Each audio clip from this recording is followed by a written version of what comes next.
Okay. Did you know about our wiki? We keep the recordings there, as well as notes from previous meetings.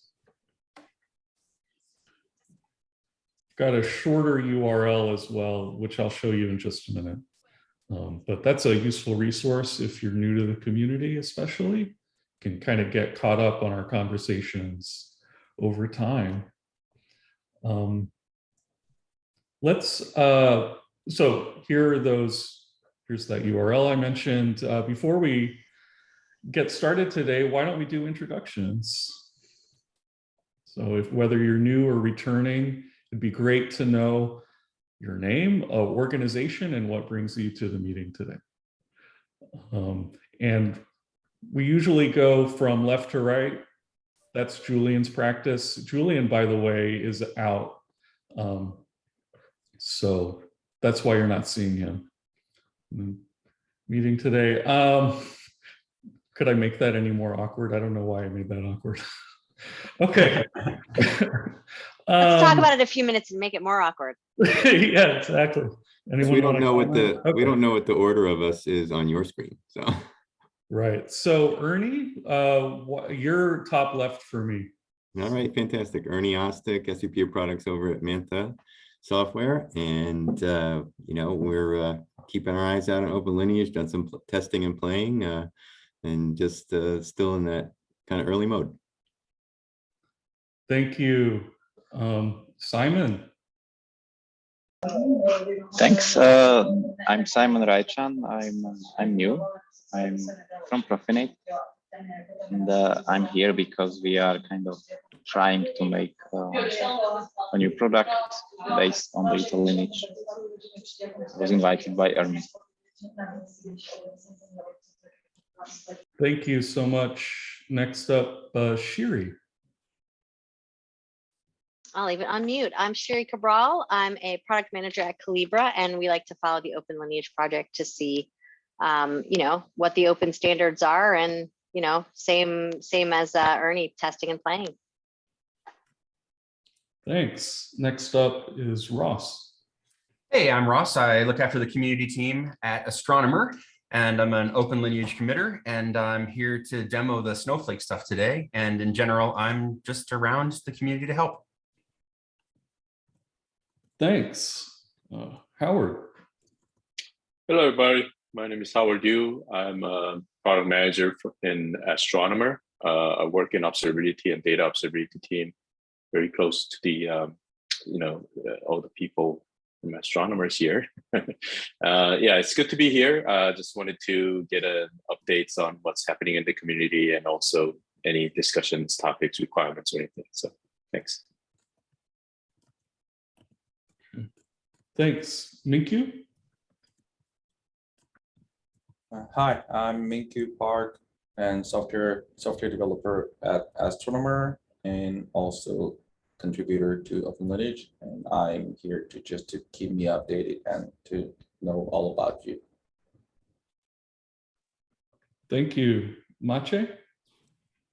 Hey, I'm Mache. I'm software engineer at Getting Data and OpenLineage committer. Thanks. Let's see.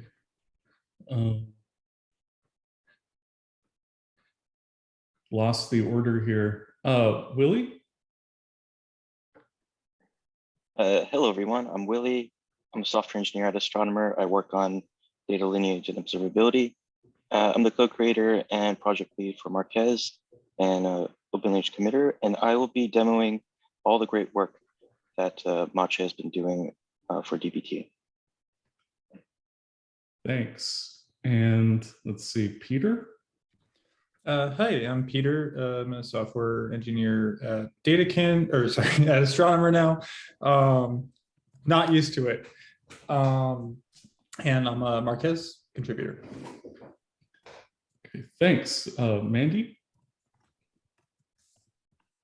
Hello, I'm Mandy Chessel. I am a committer on OpenLineage, but also the lead of Egeria, which is open metadata and governance. So I consider the two projects very complementary, which is why I'm always interested in what's going on here. Thank you so much. Jakob? Hello, everyone. I'm sorry, I just joined. I wasn't able to find the right link. I hope you can hear me okay. I'm just in the middle of Lisbon, so hope the sound is quite okay. I'm from Manta. I'm a software architect, and my interest in OpenLineage is primarily for its for the possibility to use it as a format for data lineage exchange between the platforms.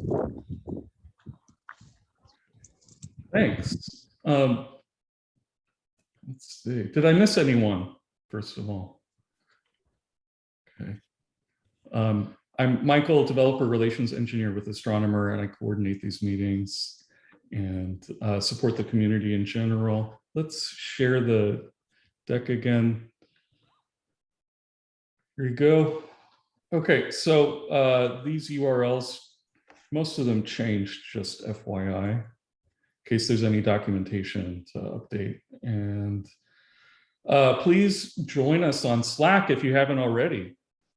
Okay, and we'd love to have you. We've got a mailing list. Twitter is kind of where we focus our social energy these days. But we do have a LinkedIn group if you're there. Want to check that out. Okay, here's our agenda today. We're going to be talking about a recent release. Let's see, I don't see Mike, so we might be skipping one of these items, the third item here. And after we talk about the release, just for a few minutes, we're going to hear from Ross about a recent Snowflake blog post. And as Willy said, he's going to be demoing. This is part of our retrospective series in the community. And we're talking about DBT today. And so Willy's going to demo that integration. And then we'll close up with open discussion.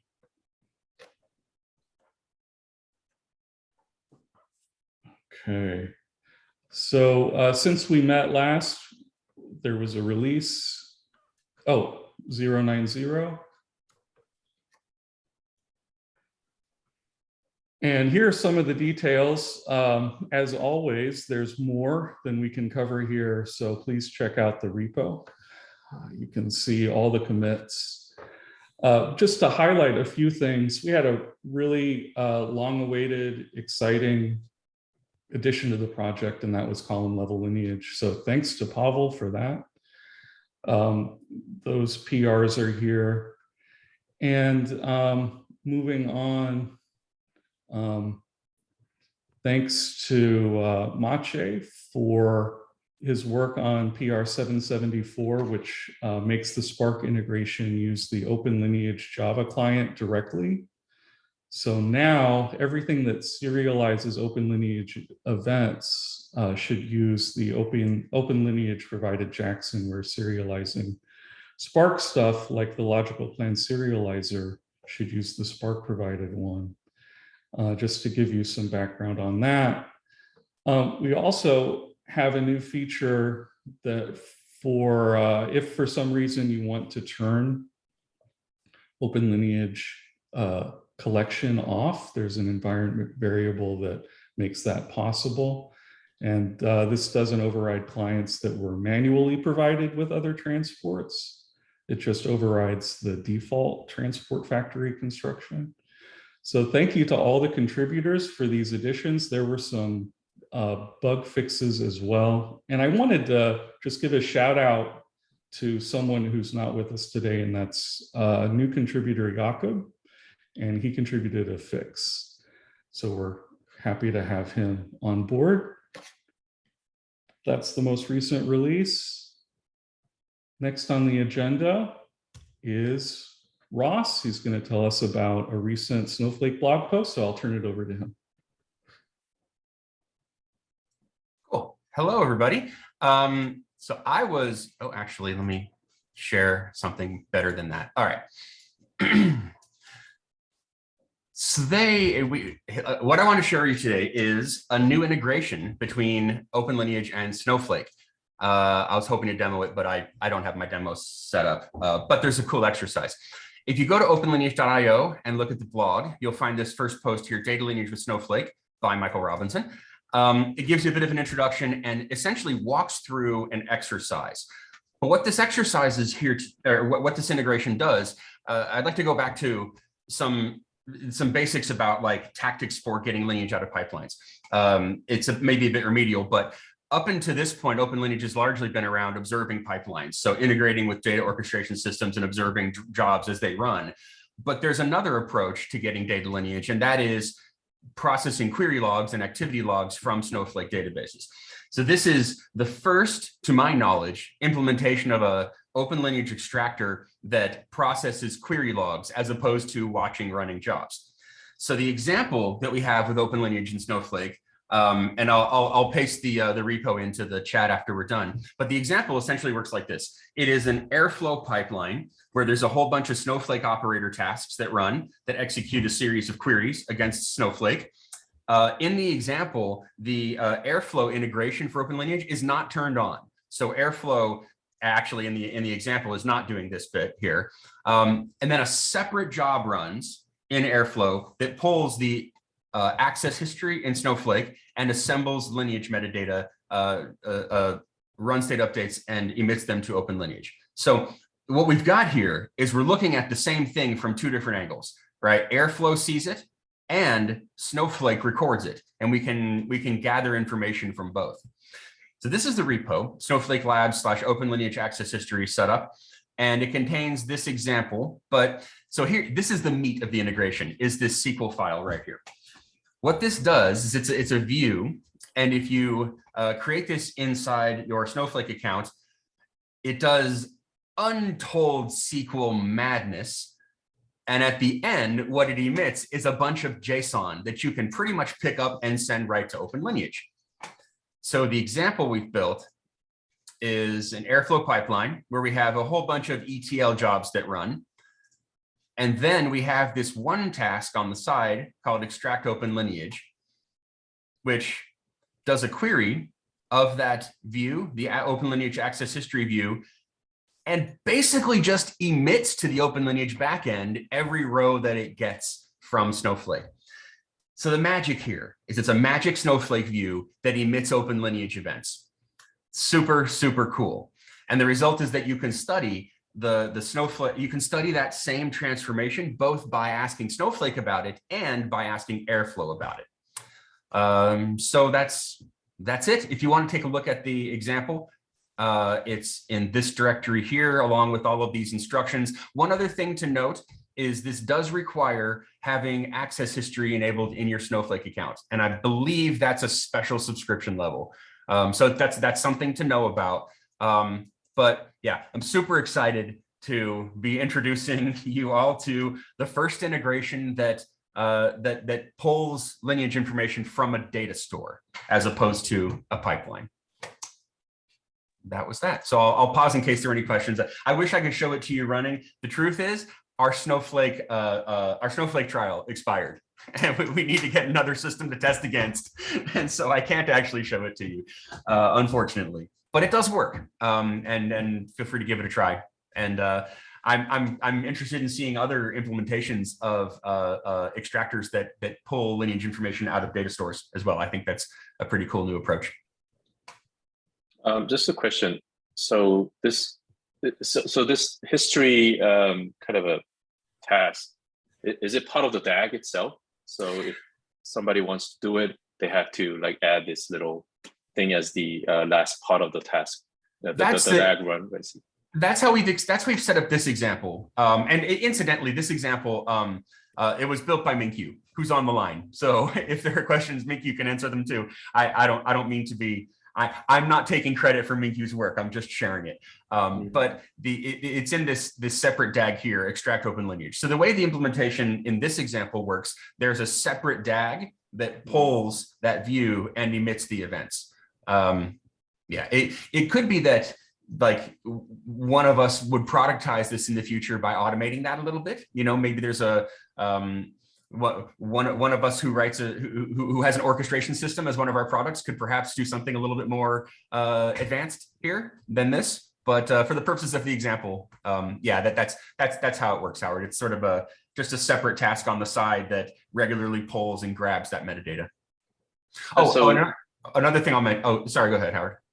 Yeah, just checking. So these metadata that this DAG is extracting is not particularly related to any particular DAGs, but like kind of a metadata for the whole Snowflake, I guess, access histories.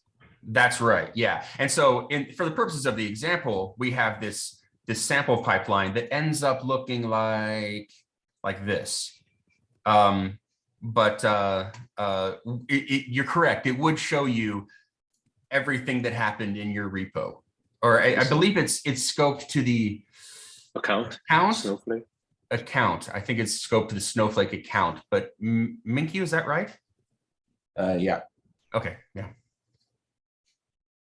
And so I'm curious. So like normally with the Airflow integration, we have this kind of parent-child relationship between the DAG and the tasks, and there's a run ID specifically for the DAG, and then there's separate run IDs for the tags, and then or for the tasks. I mean, and then the naming, right? Does that still get captured, or is that kind of lost? So if you observe the same transformation from Airflow's perspective and from Snowflake's perspective, it ends up as 2 jobs and therefore 2 runs. However, the Airflow operator is currently being modified to pass the Airflow task along with that query so it can be correlated later. So that's work that I believe is currently ongoing. The task run ID? It would take the Airflow task name and pass it through Snowflake operator so that that Airflow job could correlate it with the run that Snowflake reports. Okay, but not the actual run, just the task name.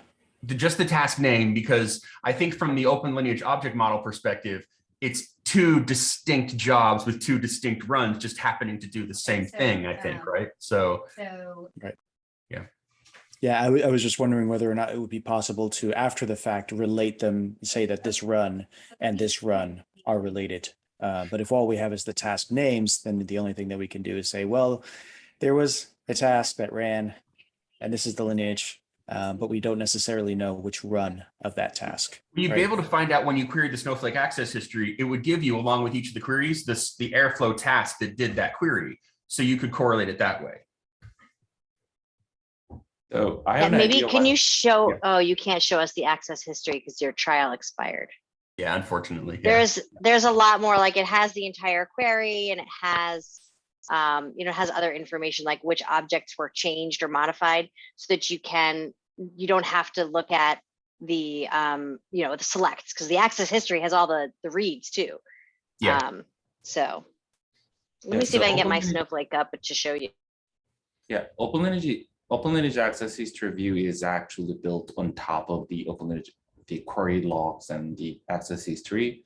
And I have an idea what the current status of the Snowflake operator working is, but kind of one thing is that the OpenLineage event generated by OpenLineage access history view is the run ID of it is actually a query ID that is stored in the query log table. So I recall that the conversation pulling that query ID to the Airflow side, and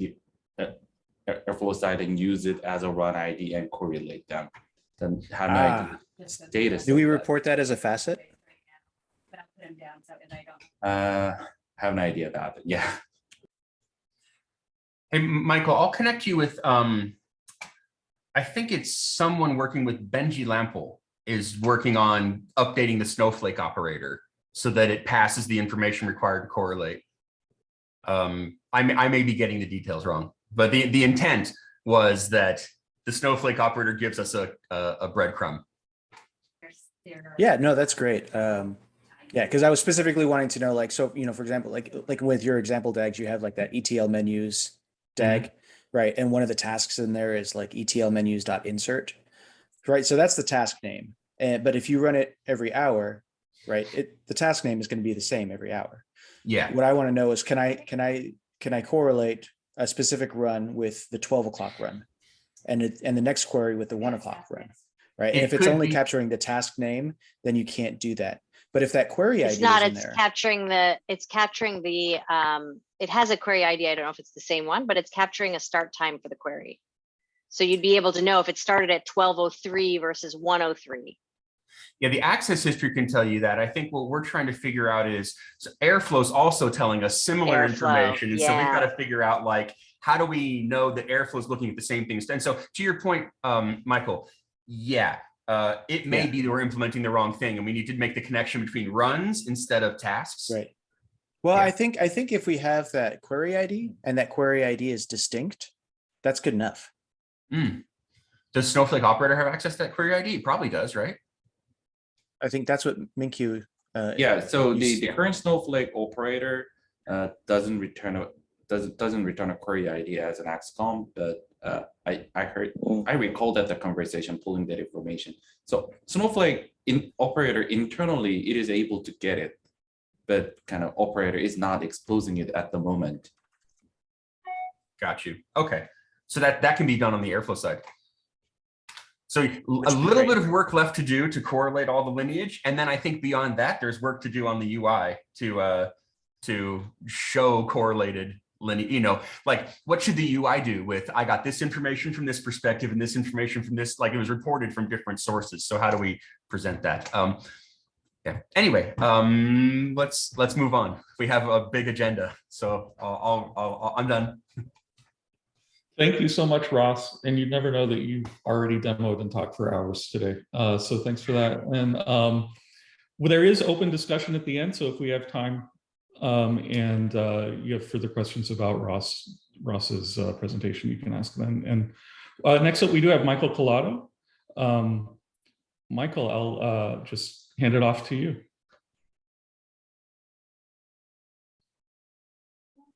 Cool. Yeah, so I think I was supposed to talk about the Great Expectations updates. Is that right, Michael? Yeah. If you can. Sure. Yeah, I mean, honestly, I don't have a lot to get into here.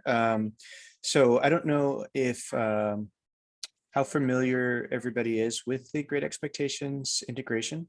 But this is something that we've offered for a while now. I'm just bringing up some of the code here on my screen so I can share.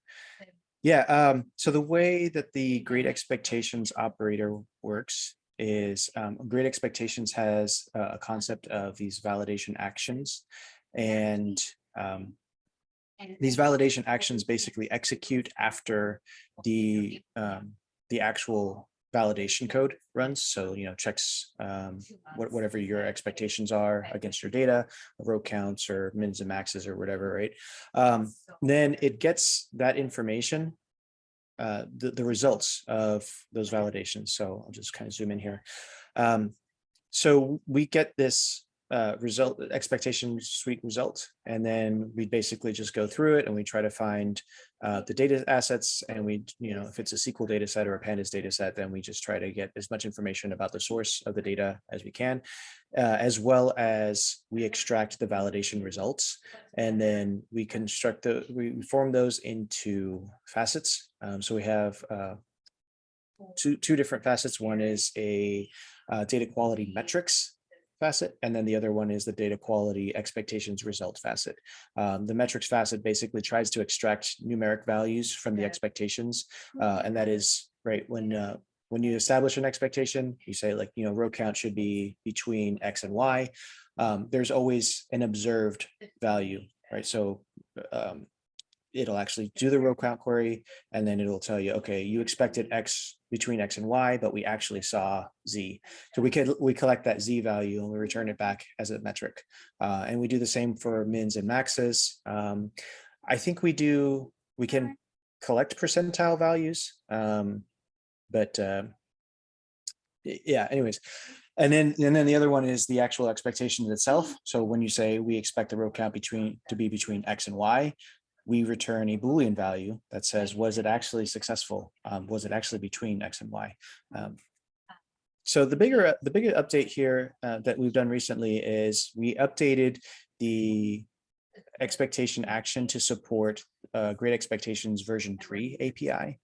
Previously, we were built on the version 2 API, which is being deprecated. There was quite a bit of work that was actually done by Benji, who you mentioned earlier, to get this updated to work with the V3 API. So now that you should be able to support the latest version of Great Expectations. I can't remember. I think previously we were pinned to like version 0.8 or something like that. And now you should be able to use the latest version of Great Expectations. So whatever is compatible with the version of Airflow or whatever it is that you're running.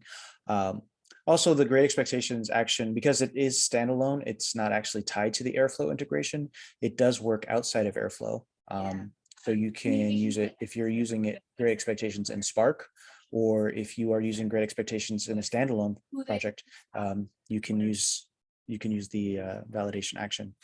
Or so there's a little bit of configuration that still needs to be done. So one of the things that we were trying to work on is updating the Great Expectations provider in Airflow to automatically wire this in. That work is not yet done. So to date, you still have to do a little bit of configuration. We have the docs somewhere up here. So as you guys are working, or maybe we don't. Do we have docs for this on the GitHub repo? I know we have it elsewhere. I think you should go to the DBT folder, and there should be a README.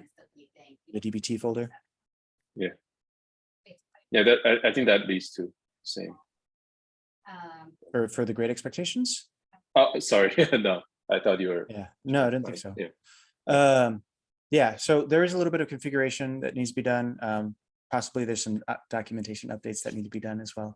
But yeah, so you just need to configure your validation actions. If you go to the main Great Expectations documentation, they'll tell you how to set up your validation actions, and you just need to specify them. OpenLineage Great Expectations validation action as one of the items. You can have other validation actions like sending Slack notifications or emails or PagerDuty notifications or whatever. And then hopefully, like I said, the Great Expectations provider is going to be updated soon, so that way you won't have to do any extra configuration yourself. Oh, you know where we can see this configuration is in the integration tests. And then, more recently, in addition to the Great Expectations operator, there's been work done on the SQL check operators in Airflow to emit basically the same information, so the same facets. So you can do SQL checks to make sure that, again, your row count is between some expected values or some expected range. And then if those expectations succeed or fail, they'll be reported back as facets to OpenLineage. That's, I think, basically all I have. So, Michael, I don't know if there was anything else that you wanted to touch on. Thank you. Questions for Michael? Not everything is entirely finalized, but I really want to focus. Yeah, I'll send a link to the integration test where we have the Great Expectations configuration. I'm not sure exactly where it is right now. It's always great to know about another piece of documentation that we need for the project too. So, yes, here it is. And frankly, we don't want to be a center-based or a home-based facility. So if some of these things move on, and Michael, debated. So yeah, so that's the configuration you add when you. By default, this file gets generated for you by Great Expectations, and it usually includes a bunch of other stuff like I said, the Slack integration, PagerDuty, etc. So you just add this additional configuration block here. And Michael, Mike, I have a question. I kind of know the answer, but probably others don't. So when this runs, is this metadata associated with a facet? And obviously, there's an input. Can it be associated with input and output data sets?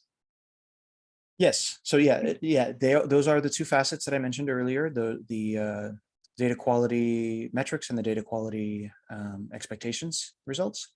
So those two facets are attached to the data sets. Now, something probably worth noting is now with great expectations, you can either set your data set to be a table, right? So if you're you know, doing a SQL table or something like that in Postgres or Snowflake or whatever, you can set your data asset to be a table, or you can make your data asset to be a query. And your query might be very complicated, right? Like you might be joining multiple tables and then validating the output of that join. Now we'll scan the SQL and we'll try to determine which table you're using. But if it's a query and you have multiple tables, these facets will be attached to any table that's referenced as an input. So if you're joining two tables, these facets will get emitted and they'll get attached to both tables.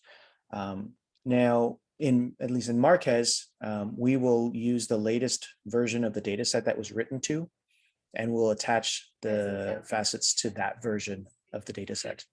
But you know, other backend processes might do something different. It says what I'm observing is it doesn't seem as though these services are producing work performance. And I see Great. that Thank you, Michael. And Willy, you're actually next on the agenda. I can just hand it off to you if you're ready. All right, thank you, Michael. Whoops. Great, so like I mentioned before, I'll be demoing all the great work that Maciej has been doing. And Maciej, please let me know if something doesn't look right as I go through this. So I'm going to be going through, I'm not going to be stepping in code like Mike was doing. I'm just going to run some commands and show you some lineage graphs. The one thing I wanted to show you was the DBT project that we're going to be using. I don't know, I think it's pronounced Jafal. I know how to say waffle, so maybe it's just Jafali shop. But we're going to be working on this like fictitious shop that essentially I think is just around toasted bread. And so if you wanted to check this out, it's under DBT Labs. And all I did was clone this repo. So we're going to step through that and we're going to run a few commands. And there was some setup I needed to do. So I have a Snowflake instance that's running. Let me minimize some stuff. I have a Snowflake instance that's running, and I created the database I need. And also if I step into that, there's a schema as well, and DBT Alice. And at the same time, I hope it's running. So we'll be using Marquez as a way to render the lineage graphs. So if I go to localhost 3000, I have Marquez running. Let me maximize this.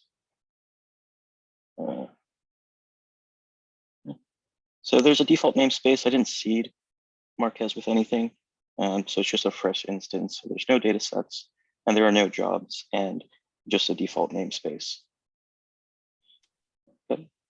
So the README in the repo kind of talks about what you need to do. So I walk through the steps so that way we don't have to walk through them. And the one thing, as we switch to my command line, I wanna, okay. So the one thing that, in order to get started with DBT, the OpenLineage DBT library, you do have to do a pip3 install.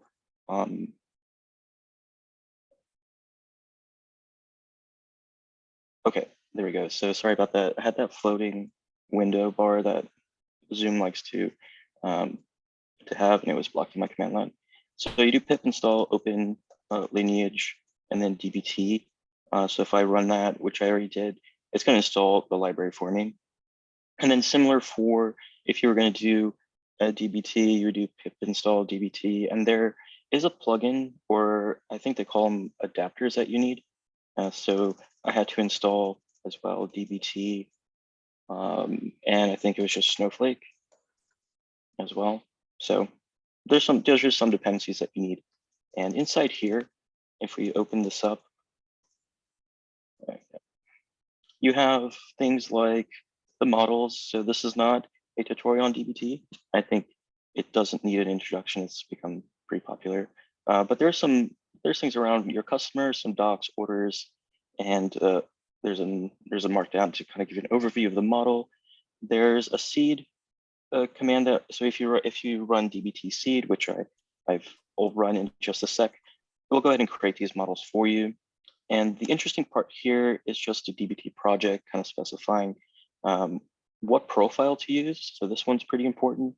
So if I go here, I'm already in the database, but if I go to my top level directory, and I'll just do an ls. There's dbt directory, and then there's your profile there. So I'm not going to cap that because it has credentials, but just know inside there you specify your target, and then also the connection details for, in this case, Snowflake. So once you have that all set up, I'll just kind of a walkthrough here. I'll exit out of this. The one thing that you do run is dbt. I think that it was debug. And this is just going to show that everything's running as expected. So it's going to check, one, that my profile exists. The second, it's just like general configuration and then connection details. So here we have our shop database, we have our dbt alice schema, and a few things around the world that I'll be using. So I already ran the seed command. So since this is a live demo, I don't know what happened if I would run it again. So I won't do that, but I just ran dbt seed, and it then populated the dbt alice schema with the models that I needed. And the one thing that we're going to do now is run dbt run. So this is what you normally would expect. What did this show up here? So normally you'd run dbt run, but when you do a pip install of the OpenLineage dbt library, you then have access to dbt OpenLineage. And if you do run, and I'll hit run, it's going to print out that it's running the dbt wrapper 090. So that was the latest release. And essentially that's what it's doing. There's actually a script that wraps the dbt command, the run command, and begins to emit all information. It begins to emit OpenLineage events and extract metadata from the different views that are created and the different runs.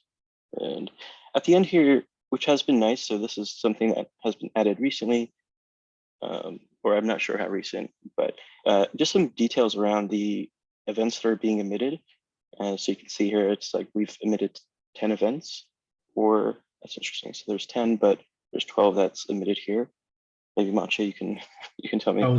Those two are because we are adding a wrapper event around around those particular model events, so that we have like a parent job for all of those. Okay, perfect. There you go. So great. So those were emitted, and what you can now do is if we go to our Snowflake instance that we have, we click on dbt alice, and there's different tables for customers and orders, and some of the other tables that were used. I think there are some views also that were created, and all that pretty standard. And it just populates the database for us. The more interesting part, I guess it becomes when we look at the lineage graph. So what I want to show is that I named the namespace dev. So I'll go into how we configured the Marquez or the OpenLineage client to report metadata to the Marquez backend after I kind of walk through the graph. So here I'll zoom in. All jobs. So there's a jobs view, and all jobs here have a namespace, and they're under dev. You get some metadata on when it was updated and the last runtime of each job. So for each execution that we saw, or each view that was created, you can click on any one of these. So if we click on, oops, let me go back. I was zoomed in. Okay, so I'll click on this run. And I'll just zoom into the graph. So what you're able to see for this job, it has 3 input data sets. And if we go into I have a different view here. We capture the SQL, so you're able to see the different input data sets and also the query that was eventually executed and the output data set itself. So that's really great for debugging. So you have a metadata associated with the job, and then there's a naming convention that we do have as well. That sort of the I think it's the database, the schema, and then the actual. Actually forgot, or I don't know actually the naming schema for DBT jobs. Mache, do you want to talk about that a little bit? I always get them a little confused.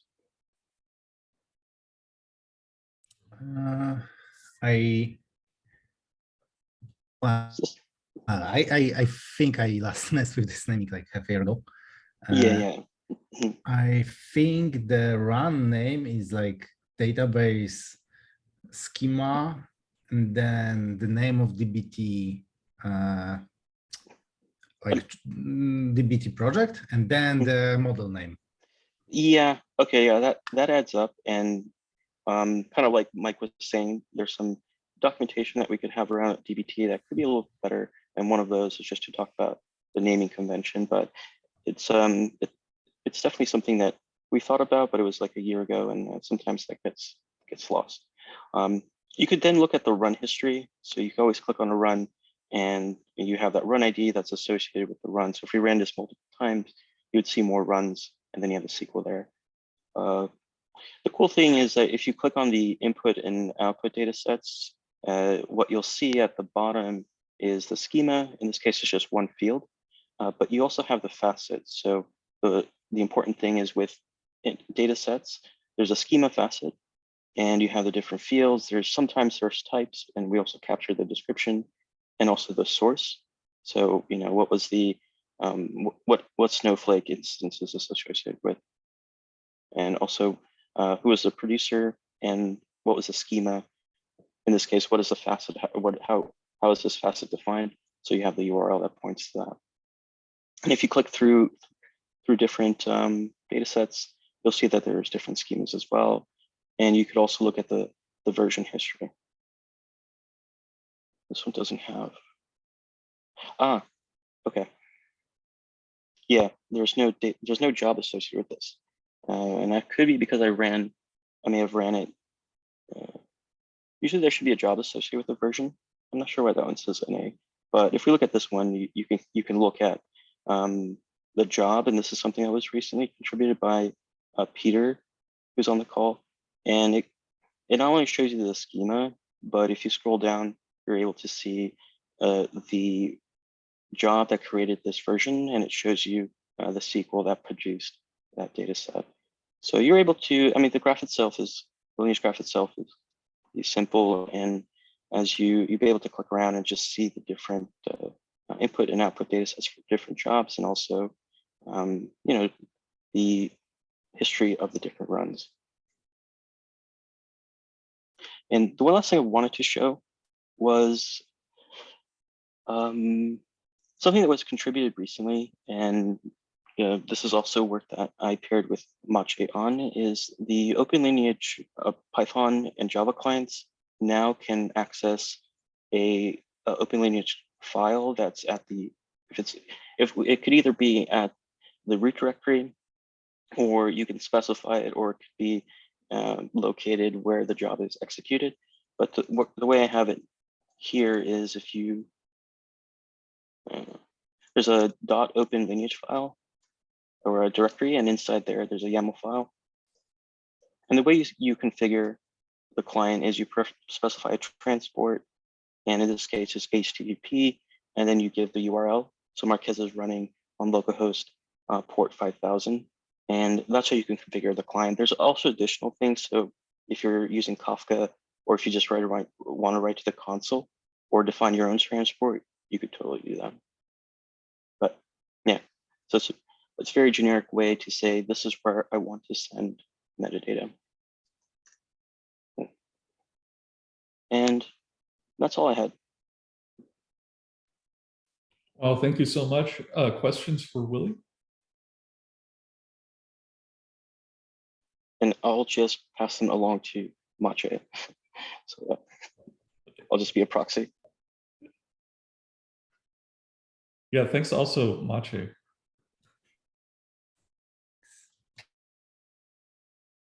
For the contributions as well as kind of helping us learn about it today. Well, the next item on the agenda is open discussion. So if you have any questions for the community or comments, I'd love to hear them.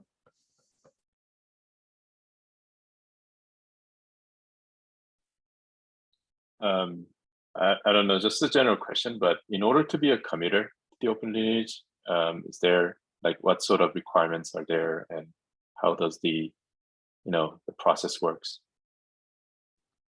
Well, the first thing you need to do is you have to pay all of the existing committers. It's a minimum of $1,000, but if you want the vote to go through faster, you can always pay more. And then we're responsible for paying the committers who brought it. It's like a pyramid thing. Mm-hmm. Do you support Venmo? Absolutely, yes. It's oh man, I was gonna name one of the cryptocurrencies that crashed, but then I couldn't remember it. So it's that currency only. Luna. Luna. Luna. It's Luna only. Thank you.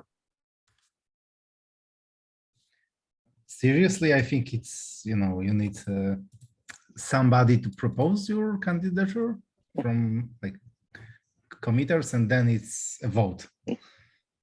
Yeah, exactly. Would you suggest, like, do they want to have code first, or is it just a design? So I think we have all, non or like not all like contributors or committers have to be like hardcore coders. Docs and examples, stuff around that is also great contribution, and we always appreciate people who do that. And this is also my question is, if somebody wants to be a contributor, should they apply or whatever it is with content, whether it's documents or code or whatever, or should it just be contributor is everyone who like creates a PR, right, or issue, and committer is someone who can write to the repo or accept the pull requests from another people. So if you want to contribute, just create a PR, and we'll answer. If you want to be a committer, then you probably have to contribute for a bit. I would say a history of contribution is probably one of the major criteria that committers will use to decide whether to vote a new committer in or not. Yeah, and there's no timeline about it. I mean, with open source, it's is someone passionate about the project? Are they actively involved in answering questions for newcomers, and really pushing code, but pushing docs? So it doesn't have to be code. I think that's the key thing. If you see, a lot of our docs are they have gaps. So if you're contributing a lot of docs, and if you think of Ross, he's done amazing work on putting workshops together, and putting our website for both Marquez and OpenLineage. So there's different ways that you can become a committer. But I think what we're trying to do is have a more regular vote. So, really stand out developers that we see provide huge value to the community. And we want them to be give them that honor, like, hey, we value your work. And one way to do that is vote you as a committer. I pasted a link in the chat for our current documentation on how to become a committer, because there is a paragraph that does exist. It could probably use a little bit more background. What I think it leaves vague is how the process starts, like how the nomination starts, because the way it's written, it's kind of like new committers are voted by the existing committers, but what instigates that? So maybe we can update that just to say how it happens. But I think the reality is that you have to be nominated by a current committer, as I think that's the current practice. Maybe in order to be a committer, somebody could create an issue or PR. Oh, like an issue, like the issue is that Howard is not a committer. Yeah. And then I'm trying to remember, is this process defined by the LFAI, or do they just say that we have to have a process? There's something in there about how new committers come in. Not sure. Hey, Michael, do you happen to know? You've probably looked at that stuff most recently. Yeah, I have. And as I recall, I could be wrong. It's pretty vague. I think what they want to see is a process. I think it's very like heavyweight in Apache projects. They have defined process for everything, and LFAI is more freeform than an Apache Foundation. Okay, so we can do whatever we want. It makes sense. Yeah. Another really quick thing for open discussion. I'm going to throw this into the chat window. Just a call for participation. We created a workshops repository for our Open Lineage Airflow session at Airflow Summit. We did a workshop on Open Lineage. My words are like leaving me now. I've been talking all morning. Anyway, if you have other examples, other workshops, maybe a Spark one or a DBT one, I just want to make sure everybody's aware that this is a good place to put them, and maybe we can get the snowball effect happening here. And also, if you're looking for a way to get up and running with Airflow and Open Lineage and understand the basics, you could do worse than that workshop probably.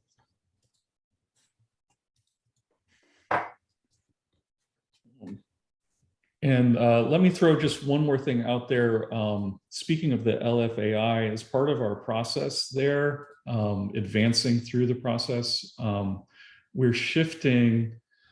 we're going to be hosting videos on YouTube. So I want to correct what I said at the beginning, which was that our wiki is the place to go for those. We're moving those to YouTube, and we have a YouTube channel. So why don't I add the link to our slide deck for future meetings? But we've got content there. Just a question. Is there any plans for TikToks? Only if you make the first like 5 or 10 of them, Howard. Then I tell you what, I will do as much as you do. Yeah, I'll try. I was gonna say, I thought there was like an age limit. Like, I think I'm over the age limit of people who are allowed to post on TikTok. So that's why I don't TikTok. Yeah, I would be a huge imposter on TikTok. I'd have to own it somehow. Like, Yeah, I tried to download TikTok a while back and it just shook its head. No. Yeah. It's like I can tell from the way you tap that your finger pads are slightly too wrinkly to use this. You can't do it.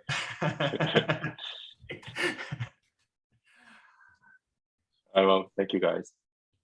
Let's create an Open Lineage TikTok and every commuter just dance. You start. I can provide cut videos. Unfortunately, That I'm can be not a my commuter, contribution. so yeah. All right. On that note, thank you to everyone. Thank you for coming. Our next Open Lineage TSC meeting is July 14th. We'll be back on our normal schedule then. Hope to see everyone there. Looking forward to it. Thanks again. Have a great day. Thank you. Thanks, Michael. Thanks. See you. Bye. Day, guys. You all. Nice day. Bye.